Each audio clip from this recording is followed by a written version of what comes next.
Chers amis, cette fois-ci, l'enseignement que l'Évangile de l'an 2000 nous propose, ça concerne la technique de la foi. Je commencerai avec une petite anecdote qui m'est arrivée un jour. Un jour, quelqu'un que, mettons, je vais appeler Michel, là, parce que notre caméraman est près de nous, là. À un moment donné, un ami vient me voir, il s'appelle Michel. Fait que je lui dis bonjour. Je me présente, il dit Michel, athée. Ah, ben j'ai dit Jacques, croyant. Là, il me regarde tout souriant, puis j'ai dit es-tu certain que tu es athée? Il dit oui. Ah, j'ai dit donc tu es croyant, parce que tu crois que tu es athée. Alors, bien souvent, on utilise la foi de différentes façons. On l'utilise souvent uniquement par rapport à Dieu. Mais le texte que je vais vous lire va vous démontrer que la foi, elle est omniprésente. Autant l'amour est la sève qui nous habite, la structure qui nous habite, autant la foi, c'est l'outil avec lequel nous vivons.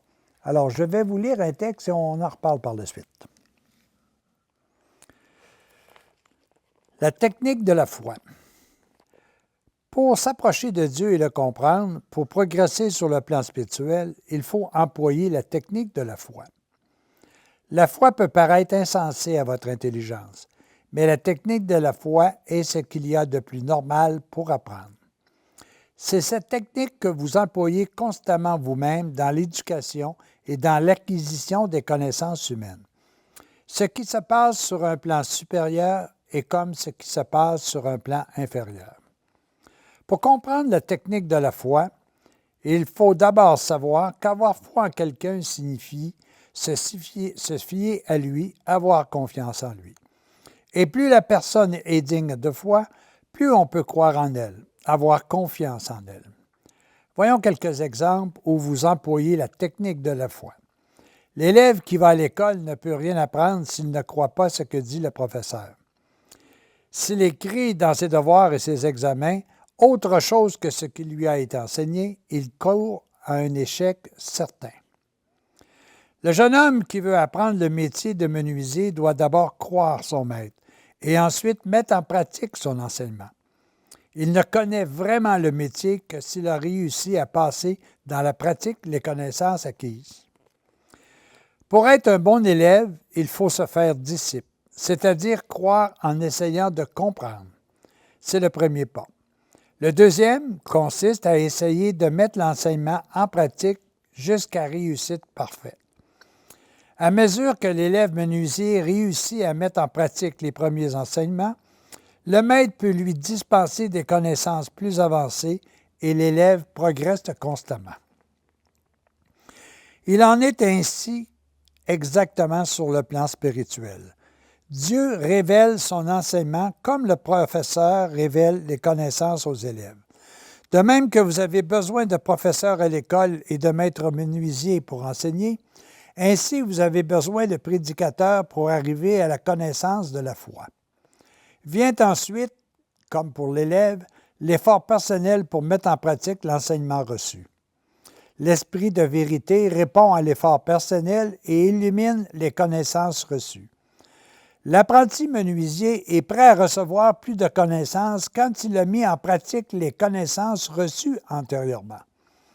De même, quand vous avez mis en pratique les connaissances reçues dans la foi, vous pouvez recevoir davantage et l'esprit de vérité vous illumine plus profondément.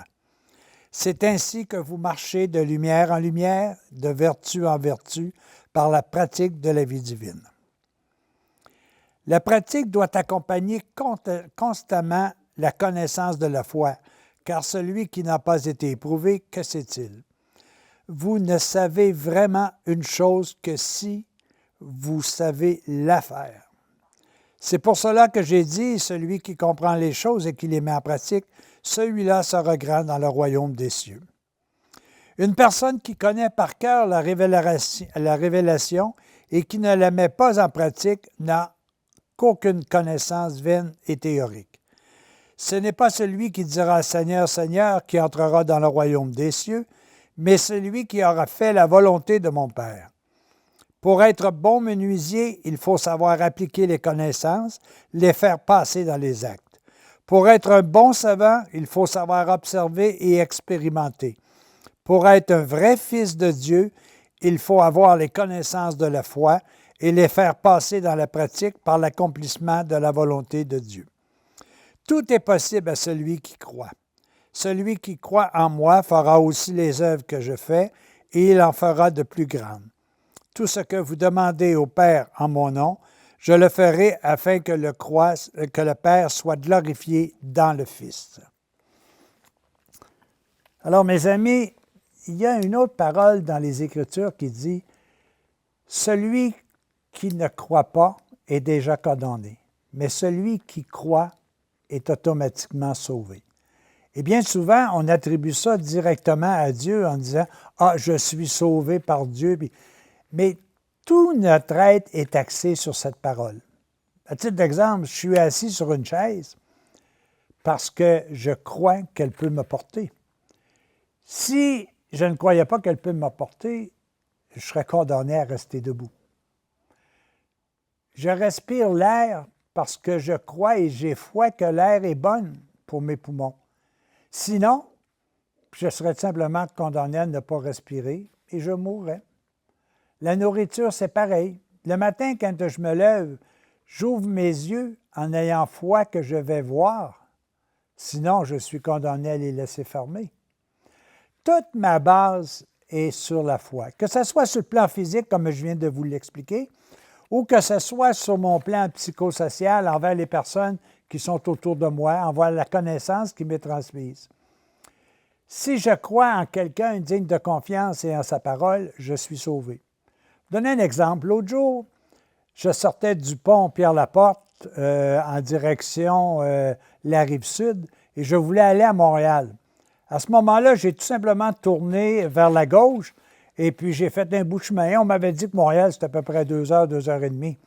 Alors, au bout de 2 heures, 2 heures et demie, j'arrête une station d'essence et puis je dis au gars, est-ce que j'approche de Montréal? La personne me dit, ouais, mais là, tu es à Rimouski. Comment je suis à Rimouski? À la sortie du pont, je suis tourné. Oui, mais à la sortie du pont Pierre-Laporte, tu devais tourner à droite et non à gauche. Il dit, écoute, là, ce qu'il faut que tu fasses, là, il faut que tu retournes sur tes pas. J'étais à Montréal hier, justement, j'en reviens, moi, là. Et puis, retourne, repasse devant le pont, puis continue tout droite. Ma première réflexion, ça a été, oui, je le crois, parce qu'hier, il est allé à Montréal. Je sais quel chemin lui a pris pour aller à Montréal. Et là, je me suis tout simplement dit, je suis sauvé, je sais comment aller à Montréal. Alors, c'est avoir confiance en quelqu'un qui a déjà expérimenté ce que moi, je dois faire. On n'a pas à faire confiance à des gens qui font tout simplement savoir, mais à des gens qui ont mis en expérience dans leur foi ce qu'ils ont appris. Et là, ils en ont la connaissance. Et ça, notre vie est remplie de ça. Très rarement, je vais aller chercher un plombier pour régler mes problèmes d'électricité. Non, je vais aller chercher la personne qui est digne de confiance. Je vais m'orienter vers quelqu'un à qui j'ai besoin de conseils parce qu'il a vécu la même expérience que moi. Je fais foi en cette personne-là. Et si je continue de plus en plus à augmenter ma foi, il y a une chose que je veux réaliser pleinement, c'est ma vie.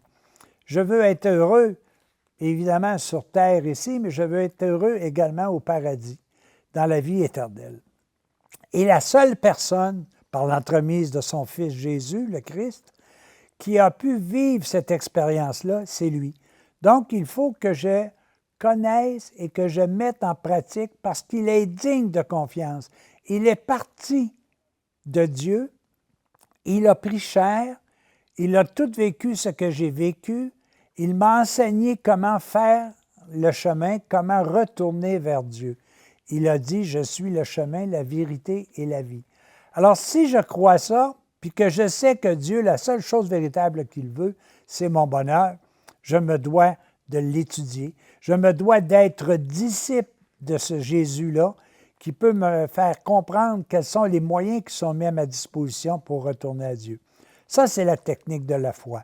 Je crois d'abord sans nécessairement voir. Je mets en pratique, je vérifie le bien fondé. Je m'aperçois que c'est bon, je continue. Je m'aperçois que c'est négatif, j'arrête, je rechange mon habitude et je recontinue. C'est indéniable. La foi n'est pas uniquement liée à Dieu. Elle est liée à tout ce qui nous entoure. Elle est liée autant sur le plan terrestre que sur le plan divin. Alors, la foi, là, n'ayez pas peur de ça. De toute façon, de façon consciente ou inconsciente, vous l'utilisez tous les jours comme outil de votre bonheur. Que ce soit sur le plan physique, quand vous prenez des médicaments que le médecin vous a dit de prendre pour pouvoir guérir telle chose, vous avez fait un acte de foi. Quand vous suivez un conseil d'un ami qui a dit « Ne fais pas ça, je l'ai fait et ça n'a pas marché », tu fais un acte de foi. Mais comme je veux être totalement heureux, et puis qu'on m'a dit que pour être heureux, je dois être un artisan de paix, je dois être doux, je dois être bon, je dois avoir un esprit de pauvreté, bien, j'ai seulement qu'à suivre ça, j'ai seulement qu'à croire, j'ai seulement qu'à essayer de mettre en pratique, de voir le résultat et de continuer mon cheminement. Alors, oublions jamais, ne dites pas que vous n'avez pas la foi. Vous avez tous la foi. Mieux vaut dire, je n'ai pas la foi en la parole de Dieu. Ça, c'est clair. Mais dites-vous que la foi, c'est l'outil avec lequel l'amour travaille à l'intérieur de chacun de vous. Les amis, soyons croyants.